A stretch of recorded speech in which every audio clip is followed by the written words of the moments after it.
Hello students, today's topic is universities and humanism. The earliest universities in Europe had been set up in Italian towns.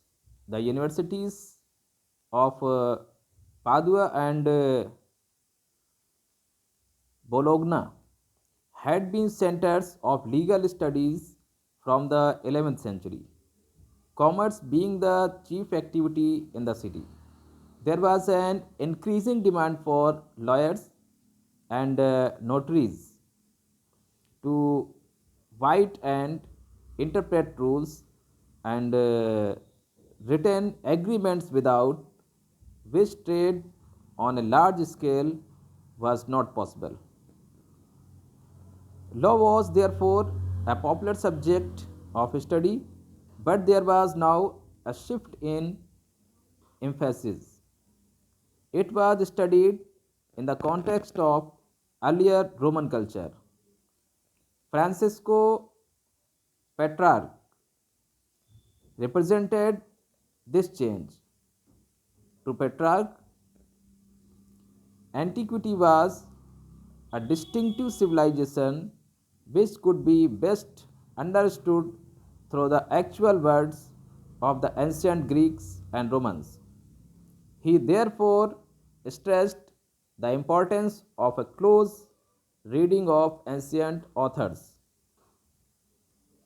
This educational program implied that there was much to be learned which religious teaching alone could not give.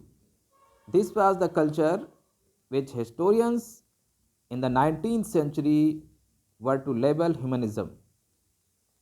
By the early 15th century, the term humanist was used for masters who taught grammar,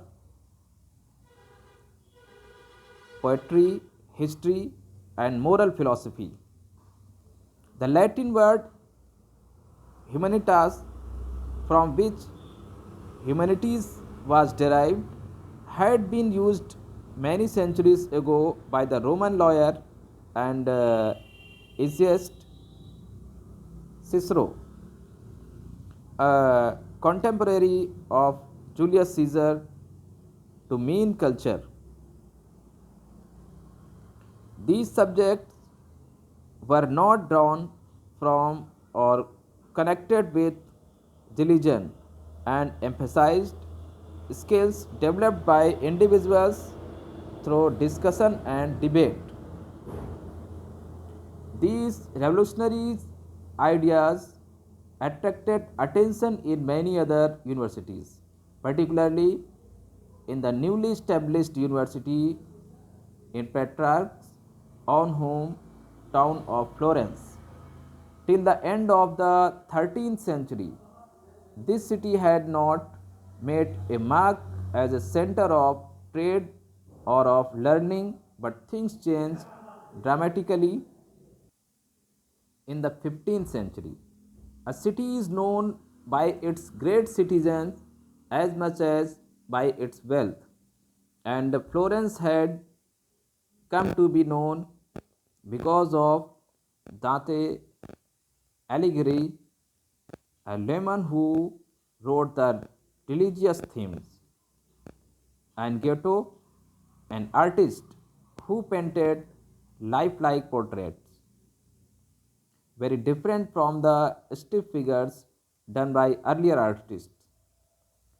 From then, it developed as the most exciting intellectual city in Italy and as a center of artistic creativity.